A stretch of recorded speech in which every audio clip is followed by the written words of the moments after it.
My name is Tom and I love all types of cars, especially turbocharged ones. I also enjoy wrenching and racing, so let's see what we can get into today.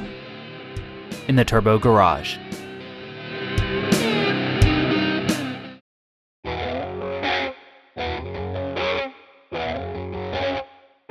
The last time you saw the Talon, we were trying out our new sticky drag tires at the track. Oh, and they worked great. And by great, I mean that they allowed me to turn my clutch into something resembling a charcoal briquette. Yeah.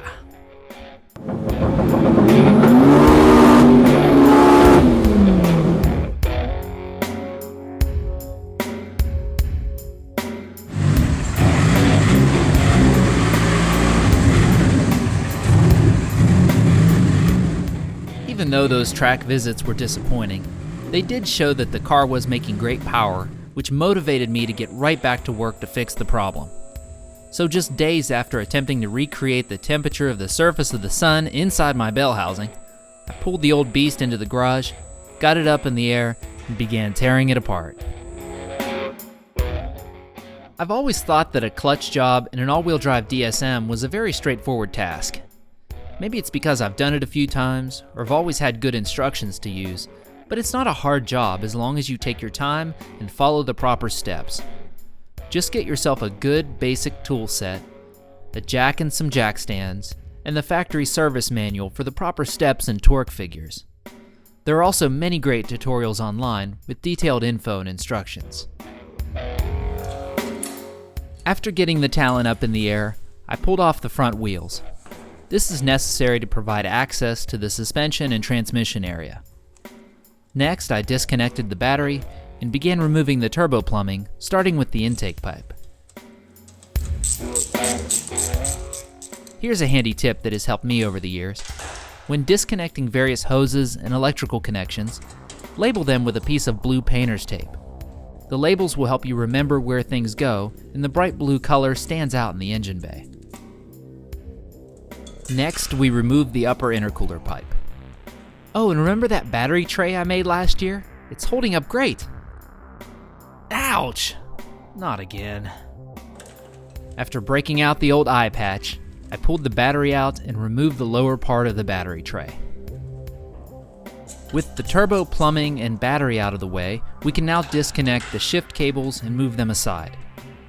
There is also a hydraulic clutch line bracket, speedometer cable, ground wire, and reverse sensor plug that are removed at this time. Now it's time to remove the clutch slave cylinder, splash shield, and turbo downpipe.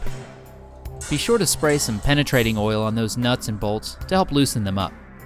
Next, we remove the fill and drain plugs to drain the old oil out of the transmission. While that's draining, we can remove this gusset.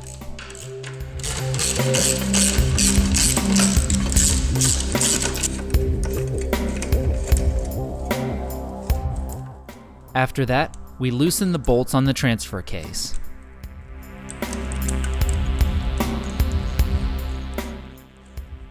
And then remove it from the transmission.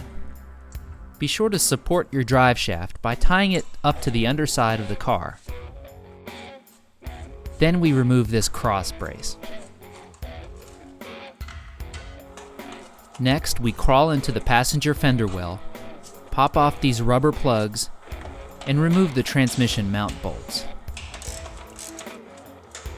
Then we can remove the 2 bolts from the transmission and then pull the mount out of the engine bay.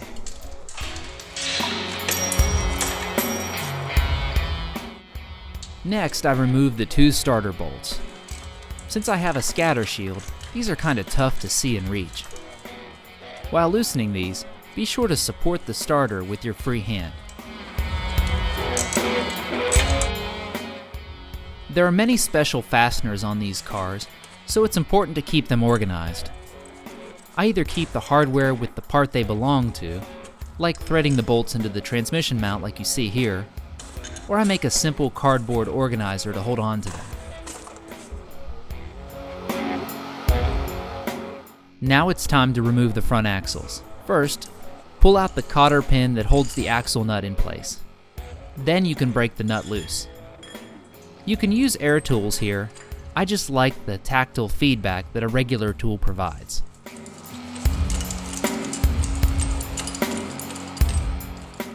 I then separated the hub from the strut assembly. This involves removing the brake line bracket on the rear of the strut, then loosening and removing the two bolts that hold the hub and strut together. Once the bolts are out, support the hub and slowly pull it toward you, allowing the axle to be freed up. I've seen some axles get stuck in the hub due to years of rust and dirt, so this may be tricky on some cars. Thankfully, I had been in here a couple times before, and anyone that knows me knows that I love to slather on the anti-seize.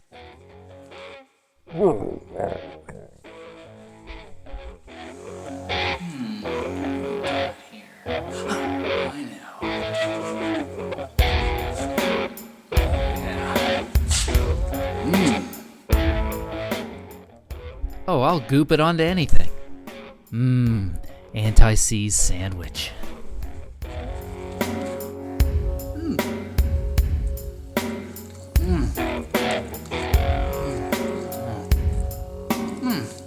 Not too bad.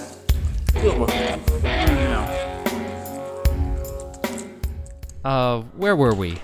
Oh yeah. With the axle separated from the hub, pop it out of the transmission and set it aside.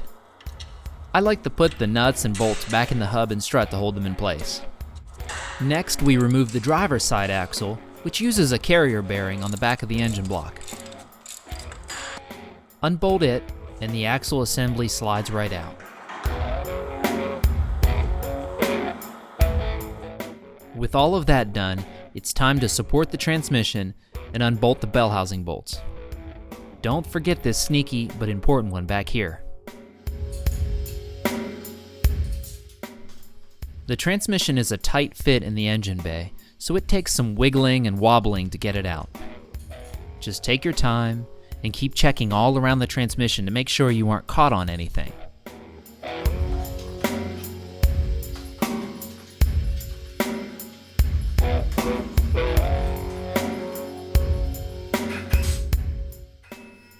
Once you get it out, set it aside carefully. What a mess! The aroma of burnt clutch was so strong that it smelled up my entire garage. The culprit were lots of these little clutch hairballs that were all over the place. I had removed most of them before this shot, but there's still tons of debris in here from my efforts to melt my clutch. Yuck.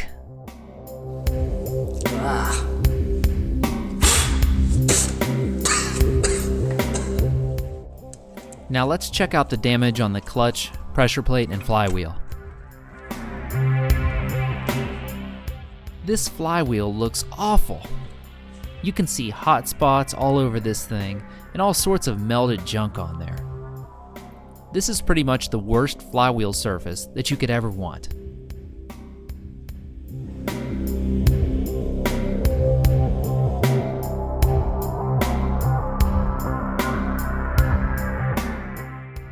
The pressure plate's in the same shape. And the clutch disc doesn't look all that bad at first glance, but as you get closer, it's clearly ruined and coming apart in some places. Hey, when I break stuff, I like to do my best.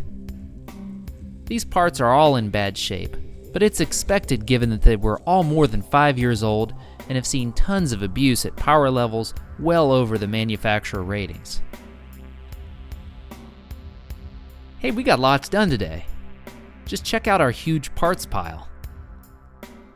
Thanks for watching, and the next time you see the Talon, we'll be bolting this new ACT twin disc clutch setup into it, putting on some gentle break-in miles, and then I'll take you for a test drive and let you know what I think. So with that said, thanks again folks, we'll see you next time.